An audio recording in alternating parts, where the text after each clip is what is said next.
எல்லா புகழும் இறைவனுக்கே. Hello friends, welcome to Kilakarai kitchen. இன்னைக்கு நம்ம சேனல்ல மரவள்ளி கிழங்கு வச்சு ஒரு டேஸ்டியான ரெசிபி தான் பார்க்க போறோம். இதை வச்சு நம்ம ஒரே மாதிரியே செய்யாம வித்தியாசமா ட்ரை பண்ணலாம். இன்னைக்கு நான் செய்ய போற ரெசிபியை வந்து நம்ம டிஃபனாவும் சாப்பிடலாம், ஸ்நாக்ஸாவும் சாப்பிடலாம். வீடியோக்குள்ள போறதுக்கு முன்னாடி இப்போதான் நம்ம சேனலை ஃபர்ஸ்ட் டைம் பாக்குறீங்கன்னா மறக்காம சப்ஸ்கிரைப் பண்ணிட்டு கூடவே பக்கத்துல இருக்க பெல் ஐக்கானையும் கிளிக் பண்ணிக்கோங்க. இப்போ வாங்க வீடியோக்குள்ள போகலாம். இந்த ரெசிபி செய்யறதுக்கு நான் 1 கிலோ மரவள்ளி கிழங்கு வாங்கியிருக்கேன். இந்த கிழங்கோட மேல் தோலையெல்லாம் நம்ம இந்த மாதிரி கலட்டி எடுத்துடலாம். இதை இந்த மாதிரி நைஃபை வச்சு நீங்கள் எடுக்கும்போது இது பட்டை பட்டையாக கலண்டு வந்துடும். இல்லை இந்த மாதிரி எனக்கு எடுக்க தெரியாது அப்படின்னு நீங்கள் நினச்சிங்கன்னா நீங்கள் பீலரை வச்சோ இல்லைன்னா நைஃபை வச்சோ நல்லா சுரண்டி விட்டுக்கிடலாம். இப்போது மேல் தோலை எல்லாத்தையுமே வந்து கம்ப்ளீட்டாக ரிமூவ் பண்ணியாச்சு. அடுத்து இதை வந்து ஒரு கிரேட்டரை வச்சு நல்லா துருவி எடுத்துக்கிறேன். மரவள்ளி கிழங்கு வந்து கொஞ்சம் ஹார்டான கிழங்கு. ஸோ இந்த மாதிரி துருவி எடுக்கும்போது ஈஸியாக இருக்கும். துருவும் போது கொஞ்சம் கேர்ஃபுல்லாக துருவுங்க. பாருங்கள், இப்போ எல்லா கிழங்கையும் துருவி எடுத்துட்டேன்.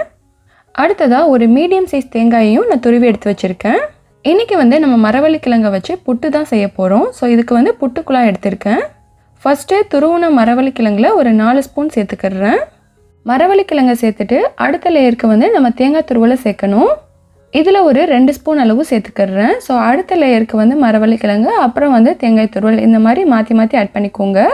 மரவள்ளி கிழங்குல carbohydrate, calcium, phosphorus, vitamin C போன்ற சத்துக்கள்லாம் அதிகமாக இருக்குது. இதில் அயன் கண்டென்ட்டும் அதிகமாக இருக்கிறதுனால அனிமிக் பேஷண்ட் தாராளமாக எடுத்துக்கலாம். அப்புறம் வெயிட் கெயின் பண்ணணும் அப்படின்னு நினைக்கிறவங்களும் இதை எடுத்துக்கலாம். இந்த மரவள்ளி கிழங்கை வச்சு நிறைய பொருட்களும் வந்து தயாரிக்கிறாங்க. மரவள்ளி கிழங்கை நம்ம யூஸ்வலாக வந்து ஆவியில் வேக வச்சு அவிச்சு கொடுப்போம். ஸோ அந்த மாதிரி கொடுக்கும்போது நிறைய பசங்க வந்து விரும்பி சாப்பிட மாட்டாங்க. ஸோ இந்த மாதிரி நம்ம டிஃப்ரெண்ட்டாக செஞ்சு கொடுக்கும்போது கண்டிப்பாக வந்து விரும்பி சாப்பிடுவாங்க. இப்போது மரவள்ளி கிழங்கையும் தேங்காய் துருவலையும் சேர்த்து ஃபில் பண்ணியாச்சு. அடுத்து நம்ம மூடி போட்டு இதை வேக வச்சுக்கிடலாம். இதுக்கு வந்து நம்ம குக்கரில் தண்ணியை நல்லா கொதிக்க வச்சுட்டு மேலே உள்ள விசிலை ரிமூவ் பண்ணிவிட்டு இந்த புட்டுக்குழாயை வந்து வச்சுக்கிடலாம். இது வெந்துருச்சான்னு எப்படி செக் பண்ணுறதுன்னா, மேலே உள்ள ஹோல்ஸ் வழியாக வந்து ஆவி வரும், கூடவே வாசனையும் சேர்ந்து வரும். அப்போ இதை நம்ம எடுத்துகிட்டு ரிமூவ் பண்ணிடலாம். நான் ஃபஸ்ட் டைம் செய்யும்போது மரவள்ளி கிழங்கையும் தேங்காய் துருவலையும் கொஞ்சம் வந்து ப்ரெஸ் பண்ணி போட்டேன். ஸோ அது வந்து வேகிறதுக்கு ரொம்ப டைம் எடுத்துச்சு. அந்த தப்பை நீங்கள் பண்ணிடாதீங்க, சும்மாவே போடுங்க, சீக்கிரமே வெந்துடும். இப்போது ஃபஸ்ட்டு பேட்ச் புட்டு வந்து எடுத்தியாச்சு. அடுத்து இதே மாதிரியே வந்து செகண்ட் பேட்சையும் வந்து நான் செஞ்சு எடுத்து காமிக்கிறேன். பாருங்கள், சூப்பராக வந்திருக்கு. நீங்கள் ஸ்டிக்கை வச்சு தள்ளும்போது கொஞ்சம் மெதுவாக தள்ளணும், அப்போ தான் யூனிஃபார்மாக கிடைக்கும். இல்லைனா வந்து புட்டு உடஞ்சி வந்துடும். நம்ம இந்த மாதிரி தான் செய்யணும்னு கிடையாது. கிளாஸில் போட்டு இட்லி குக்கரில் வேக வச்சு செய்யலாம், இல்லைனா வந்து நம்ம ஆவியில் வேக வச்சும் செய்யலாம். ஸோ எந்த மாதிரி வேணாலும் ட்ரை பண்ணலாம்.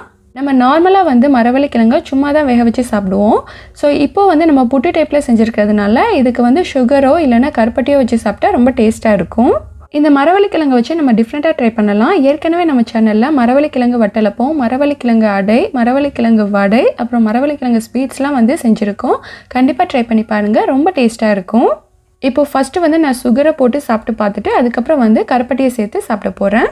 இதே மாதிரி உங்களுக்கு எதை சேர்த்து சாப்பிட பிடிக்குமோ அதை ட்ரை பண்ணுங்கள். இப்போது மரவள்ளி கிழங்கு வச்சு சூப்பரான ஒரு ரெசிபி ரெடி பண்ணியாச்சு. இதை வந்து நம்ம ஸ்நாக்ஸாகவும் சாப்பிடலாம், டிஃபனாகவும் சாப்பிடலாம். அது உங்கள் விருப்பம் தான். ஓகே ஃப்ரெண்ட்ஸ், கண்டிப்பாக இந்த ரெசிபியை நீங்களும் ட்ரை பண்ணி பாருங்கள். இது மட்டும் இல்லை, இன்னும் நம்ம சேனலில் போட்ட மற்ற ரெசிபிஸையும் ட்ரை பண்ணி பாருங்கள். இந்த வீடியோ பிடிச்சிருந்தா please like, comment, share and subscribe my channel. Thank you.